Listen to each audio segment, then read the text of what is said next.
টোটোর মধ্যে যাত্রীরা নয়, টোটোর মধ্যে বিক্রি হবে chicken pakora, Mughlai paratha, egg chicken চাও। অবাক হচ্ছেন? অবাক করার বিষয় মনে হলেও ঘটনাটি কিন্তু সত্যি। তবে ব্যাপারটা একটু আলাদা। পুরনো টোটোর বডি খুলে সেটাকে বানিয়ে দেওয়া হয়েছে আস্ত একটা ফাস্ট ফুডের দোকানের মতো। আলিপুরদুয়ারের ফালাকাটা ব্লকে কান পাতলেই এখন শোনা যাচ্ছে পরিবর্তিত টোটোর এই হাড়পাঁজরের গল্প। নাম রাহুল রায়, বাড়ি আলিপুরদুয়ারের ফালাকাটা ব্লকের নরসিংহপুরে।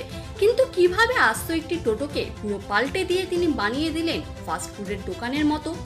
জানা গিয়েছে তার একটি গ্যারেজ আছে। সম্প্রতি একজন তার কাছে টোটো দিয়ে বলেন এটিকে ফাস্ট ফুডের দোকানের মতো পরিণত করার। সেই কাজ নিপুণ হাতে করে দেখালেন রাহুল বাবু, যার জন্য খরচ করতে হয়েছে 60,000 টাকা। নিপুণ দক্ষতার সাথে সেই পুরনো টোটোর বডি খুলে নতুন করে ফাস্ট ফুডের বডি তৈরি করা হয়েছে তাতে। নরসিংহপুরের বিশ্বকর্মা অটো পার্টসের দোকানে গেলে দেখা মিলবে সেই গাড়িটির, যা দেখে অনেকেই বেশ হতবাক।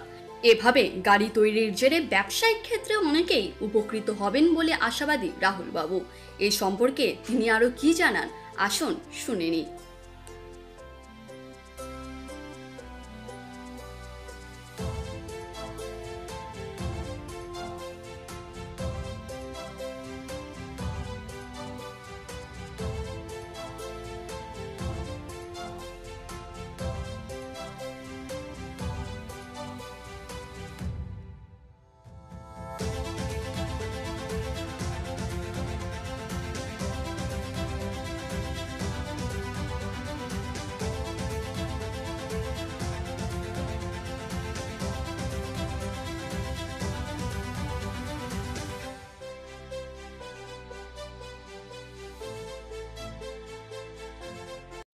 এই গাড়িটা আমার জীবনে প্রথমবার বানাইলাম।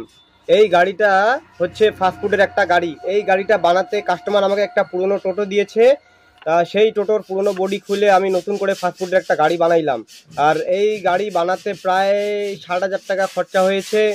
আর যদি কেউ বানাতে চাও বা অন্যান্য রকমের গাড়ি বানাতে চাও তাহলে আমার সাথে যোগাযোগ করবেন।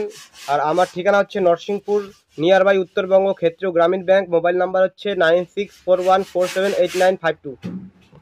দাদা, এই টোটোটা যে বানিয়েছিল তাতে আপনার মতামত জানতে চাই। এই টোটোটা আমাদের গ্রামের ফার্স্ট টাইম দেখলাম, খুবই ভালো লাগলো। এই ভাইটা যে বানাইলো এত পরিশ্রম করে। এটার টোটোটার দাম কত পড়ছে বলুন তো ভাই? প্রায় 60,000 টাকা খরচা হয়েছে। আমি এরকম একটা টোটো বানাইতে চাই, কত খরচা পড়বে? ওই 60,000 টাকার মতো পড়বে। আর আপনাকে একটা গাড়ি দিতে হবে, আমি অবশ্যই বানিয়ে দিব আপনাকে। ঠিক আছে তাহলে। আর আপনার নাম দাদা? গৌতম দাস। এই জায়গাটার নাম? জায়গাটা নরসিংপুর। ঠিক আছে, ধন্যবাদ।